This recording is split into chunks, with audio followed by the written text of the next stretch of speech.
We will get to the Raw Loaf in a minute, but first a word from the internet wrestling community. Oh my god, I love Alex Riley. Alex Riley, oh my god, you are so amazing. I can't wait to tell the whole world. Look at this tweet I'm about to tweet everybody. Tell them how awesome Alex Riley is. Alex Riley is the best ever tweet. Oh my god, let me tell you about how awesome Alex Riley is. I don't even know why he's not everywhere. Every time I think Alex Riley, I think WWE champion. He is like the greatest wrestling music conventions ever.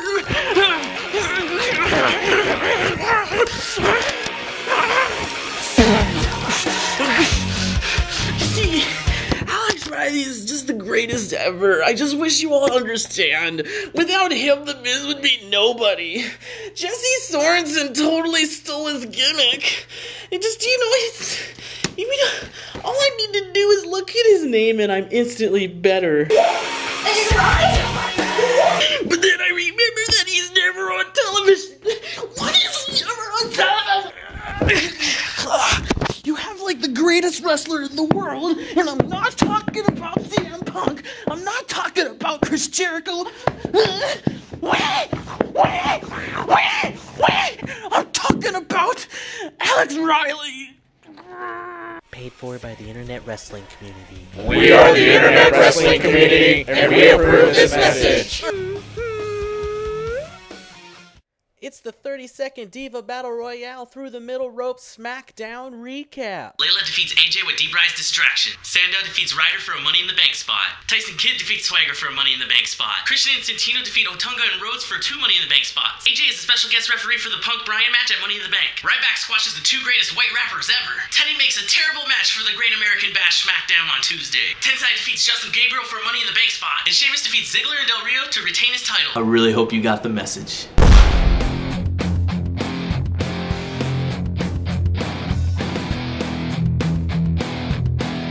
I'm just gonna say 2 things about SmackDown. First, SmackDown last week could have been so great, and I don't know why I keep bringing this up, but they need to stop canning those boos and cheers. It really takes away from the show. Second, it is live this Tuesday with the Great American Bash Revival. Raw starts off with something I've never seen before. A video package and a promo by Cena. What? For some reason, Punk and Bryan don't get their theme music. But like Daniel Bryan said, it would be gold if Cena was the first person to ever win the Money in the Bank and cash it in and lose. I'm pretty sure I would look like this for a good 3 hours. Jericho comes out and gives us a ton of his old catchphrases. What hurts me is how a lot of the crowd doesn't respond to a lot of these catchphrases if they haven't been used for a while. If somebody goes ahead and compiles like the most classic catchphrases, and I'm not talking about just putting them on a DVD of a superstar, I'm talking about making a DVD of catchphrases. I just want to have something to show people what's great and why it's great, and they could just sit there and watch and get caught up in like 2 hours, what I have spent like 20 years doing. I would rather say Raw is Jericho with 15,000 people than 2,000. So Kane comes out and gives us, like, for his character, the best promo we probably could get. One and done.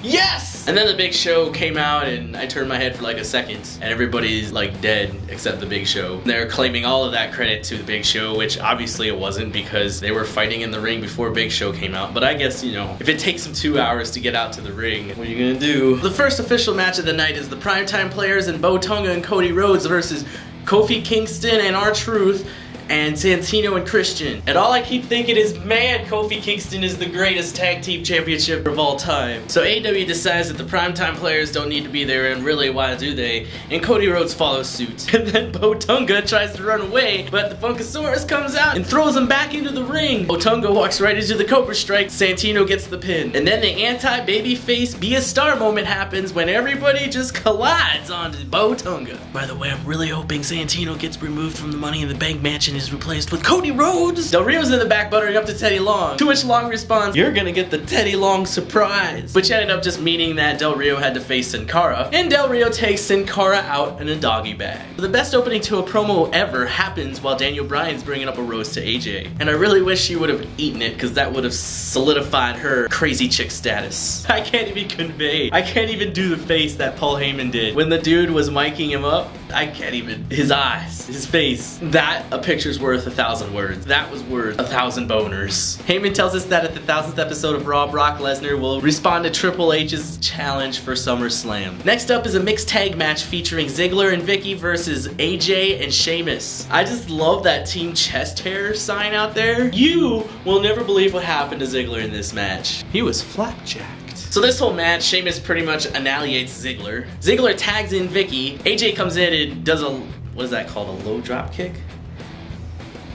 Oh!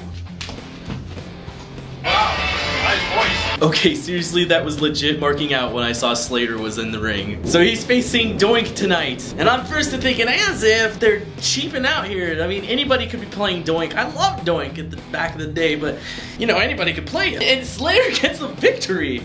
And then we get the smiling one himself, Diamond Dallas Page, out there, and I was hoping for a match. Boy, howdy did we ever get to see a Diamond Cutter. All of us longtime fans are loving all of this old... I am, maybe you aren't, but I am loving all this old stuff. The legends coming back. Jerry Lawler said his favorite character from No Holds Barred was Sexy Samantha. And you know, 13 years ago, he just would have been going, puppies! Puppies! Next is Kane and Big Show in a no disqualification match. During this match, they felt like they had the need to let us know that Raw was trending worldwide, because obviously, like, that never happens. But if y'all think I pop a lot of boners over, say, AJ, how many boners do you think McMahon pops whenever he looks at what's trending on Twitter and he sees Raw? What kind of no disqualification match was this? It didn't really solidify anything to show that Big Show is an unstoppable force or whatever. He's... That was a nice choke slam on Kane though, on the chair. We get a promo from the back and we see Teddy Long give the Office Gangbang a name tag so that we can remember who she is. Let's face it, he should have just given her a box of condoms. Everybody would have known who she was then. Eve walks up and finds AJ, and AJ says, look Eve, I know you want the attention, just how you gonna get the attention? I will show you how to get the attention. Boy, howdy, let me tell you, I'm not a fan of lesbians. I got my reason, but I never wanted to see a girl and girl kiss at any moment in my life more than I did right there, because I probably would have stopped filming the Raw Loaf, turned off all the lights in my apartment, and I will leave the rest up to your imagination. So next we have what I thought was going to be a squash match between Tyson Kidd and Tenzai. Tenzai does a few Nosh attacks to Tyson Kidd. He then tries to splash him in the corner. Tyson Kidd moves out of the way and rolls up Tenzai for the 3 count. Tyson Kidd wins 2 matches in a week? Wow. Maybe he's gonna go on to win Money in the... Oh man, what a push they'd be giving Kidd. So they pretty much show the whole match as a replay, and then they play Tenzai's entrance music, like what? Then we get the 2 greatest jackets I think ever created on television. I really need to get a Yes jacket. I would wear it all the time. I'd probably wear it more than I would Cody Rhodes' trench coat thing. Being totally serious. The Daniel Bryan Y2J promo before the main event, go look it up because there's no words that can match that. Tenzai attacks Tyson Kidd for being on top of the world apparently. And our main event brings us to John Cena and CM Punk versus Team Jackets. When John Cena's music hit, I really hope you saw Jericho's reaction. My name's Cena. I laughed so hard at that. That's probably a better rendition. So when was the last time anybody actually saw Jericho authentically miss the lion salt? Jeez, a while. So near the end of the night, Cena and Jericho both go backstage and we never hear from them again. It's kind of shocking. I never thought I'd see Cena go away and not come back. AJ comes out and starts skipping around the ring and I can't wait till somebody starts skipping behind her. That'll be so great if they do it anymore. And I'm saying that because she pulled out a table after Punk and Bryan would not pay attention to her. And she set up the table outside of the ring and I knew she wasn't gonna do it. But she started to climb up on the top rope and looking down at the table and oh man, if she would have jumped. But first Daniel Bryan blocks the table and says don't do it AJ. And then Punk goes up on the ropes and says don't do it AJ. And the crazy chick gives Punk a kiss and pushes him off onto Bryan and they go through the table. Yes. I don't know why when she starts the yes chant she starts it off like that, but I love it. Thanks for making it all the way through episode number 18 of the Raw Loaf. And you know, I always tell you to do this. Subscribe, like, comment, go to Facebook, like that there, tweet at BLoafX, hashtag the Raw Loaf, the same old shtick. But I am reaching out to the internet wrestling community because you know I love you. I'm trying to figure out what I need to do to make this show big. I thought, You know, I've had everything happen where I thought this show was gonna make it. I'm guessing it's because I don't actually like talk wrestling, I guess. I don't know. I don't want to do that. I want to have fun and I don't want to complain about everything. I want to know what I need to do to make things happen, people. And I say it every week. I'll see you later this week.